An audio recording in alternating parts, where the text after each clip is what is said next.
Galnet News Update, 26th of May, 3312.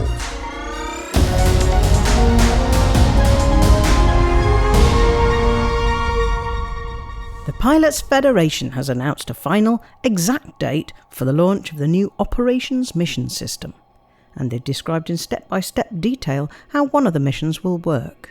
Plus, there's some good news for commanders who long for the days when the galaxy was so much more colourful than it is now.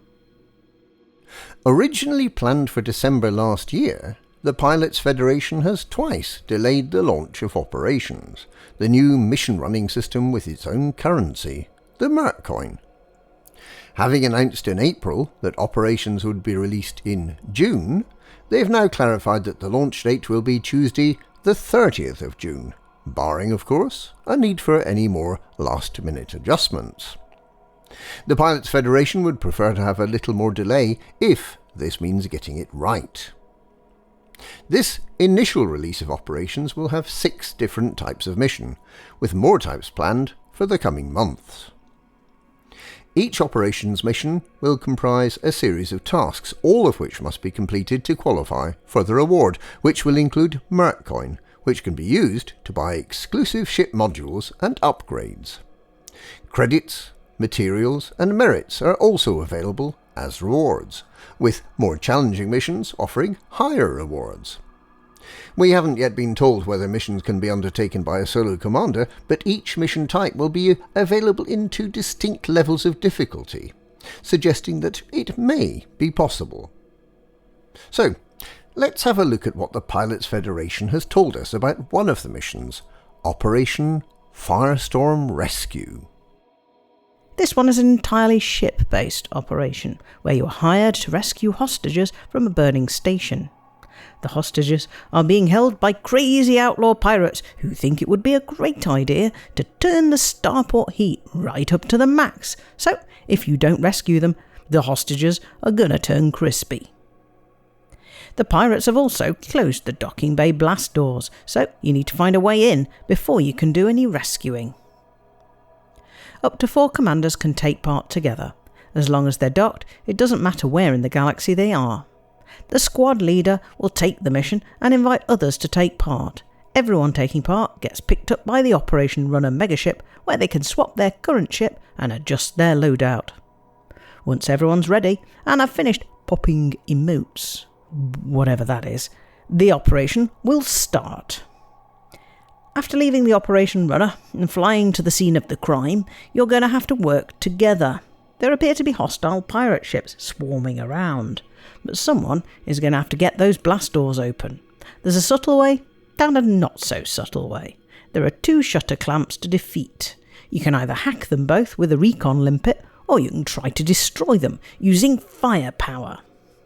Once the blast doors open, some of the team can then fly into the burning station using heat sinks to manage temperature, and load up with hostages. As the pilot, you don't need to leave the bridge, you just need to wait for the cabin crew to get everyone on board. This appears to take time, and of course you can't launch till embarkation is complete. It also seems that your ship may continue to heat up while it's on the pad, so you have an immediate heat issue when you launch. Meanwhile, other members of your team can buy you more time by hacking or destroying the environmental jammers that the pirates have fitted to the outside of the station. It's these jammers, or incinerators, that are causing the station to overheat in the first place. If your ship is destroyed during the operation, don't worry, the Operation Runner megaship will sort you out with a replacement ship in just seconds, getting you straight back into the action. Once you've extracted the hostages, there's a convenient rescue megaship waiting nearby for you to deliver them to. And now, it's time for you to claim your reward. While Operation Firestorm Rescue will be ship-based, some of the other missions are expected to include on-foot tasks, such as fighting for control of a megaship, a mission that the Pilots Federation previewed last month. It's not clear at this stage how operations missions will fit in with the wider galaxy. Commanders undertaking operations missions will not encounter other commanders other than their teammates, but we don't yet know if the burning starport will appear to be burning for other commanders. Will the state of the system affect the availability of missions? What impact will undertaking missions have on the galaxy? We already have a hint that power agents will be able to undermine other powers by completing operations missions, but will they also affect the local faction state? And does the squad leader need to be physically present in the system where the operation will take place before they can take the mission?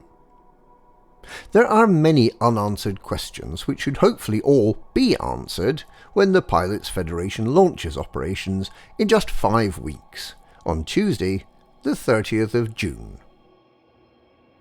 There's another major change coming on June the 30th. Back in the old Horizons day, the galaxy used to be a much more colourful place than it is now. The Tegeta system, for example, was a stunning location with beautiful and characteristic lighting that gave a sense of geography, a sense of place. Each system had its own unique lighting, driven largely by the colour of nearby stars. This was in fact an illusion created by clever filters and ship and SRV canopies, with the reality being somewhat less bright. The filters were removed when Odyssey permits were first issued by caring but misguided individuals in the Pilots Federation who believed that the on-foot commanders wouldn't be able to cope with the riot of colour they would otherwise be exposed to. Well, the Pilots Federation has now relented to pressure from its members and will be reintroducing some of the colour variety we lost 5 years ago. Here are some examples showing how the galactic visualization software will be updated. In the system with a blue-white B-class star, planetary surfaces were once a neutral shade, but now they become noticeably bluer. The very deep magenta of a Y-class star makes planets look noticeably more purple, both on the surface and from a distance. In a related change, the dirty brown nicotine stain will be removed from the Milky Way dust clouds, leaving a much more true-to-reality version, the cleaner white fading to blue that we can see in the Milky Way with the naked eye. These changes may appear subtle, but they're likely to encourage explorers to revisit their old favourite sites to see just how much better they look when these changes have been implemented.